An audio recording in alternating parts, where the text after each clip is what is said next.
WDG 4G WDG 6G जी लोको जिसे वेबटेक company ने assemble किया है, ये WDG 6G लोको 6000 HP सिंगल कैब लोको है, जिसमें शॉर्ट हुड और लॉन्ग हुड 2 कंट्रोल कंसोल है।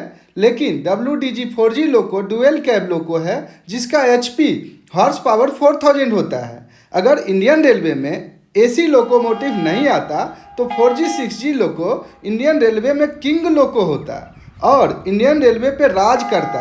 मेरा पर्सनल एक्सपीरियंस है, 6G MU लोको 1 in 100 अपग्रेडियंट में 5000 टन ट्रेन को 6th नोच में 60 kmph मेंटेन करता है।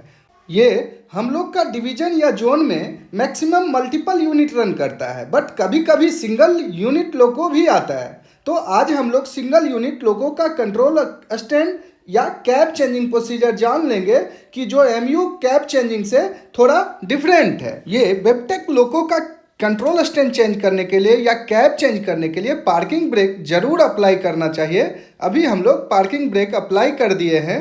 Red push button, self illumination light glowing हुआ, साथ में डिस्प्ले में भी P सिंबल आया। और अभी हम लोग रिवर्सर को रिमूव कर लिए हैं।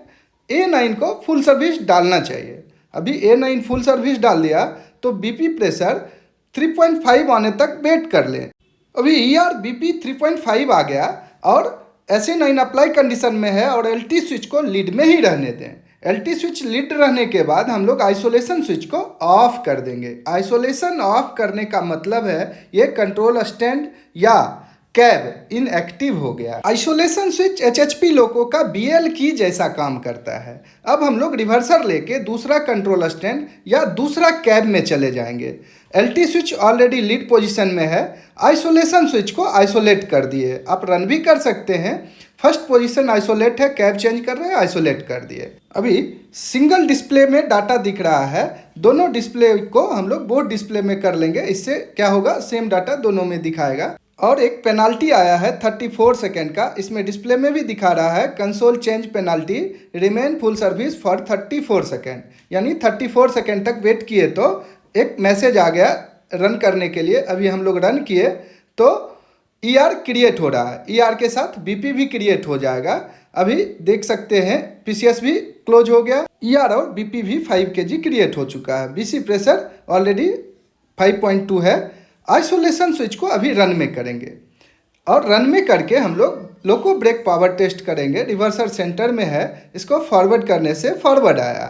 अब हम लोग 1 नोच ओपन करेंगे तो 1 नोच N1 आया, साथ ही साथ 89 किलो न्यूटन डेवलप होना चाहिए। यही अगर 4G लोको रहा तो 67 किलो न्यूटन।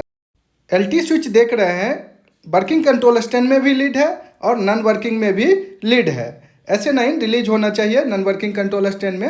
ये लीड में रखने का एक ही फ़ायदा है कि नेक्स्ट टाइम जब हम लोग कैब चेंज करेंगे ना, उस टाइम हमको LT स्विच मूव करना नहीं पड़ेगा। इससे हम लोग को ये मालूम होता है कि आइसोलेशन स्विच अगर ऑफ कर दिए तो कंट्रोल कंसोल इनएक्टिव हो जाता है या कैब इनएक्टिव हो जाता है।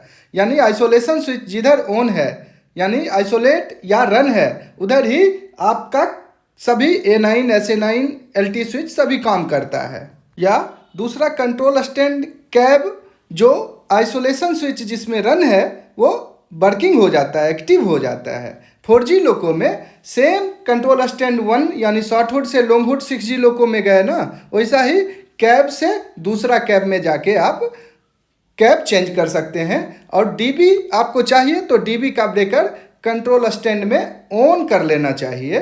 धन्यवाद।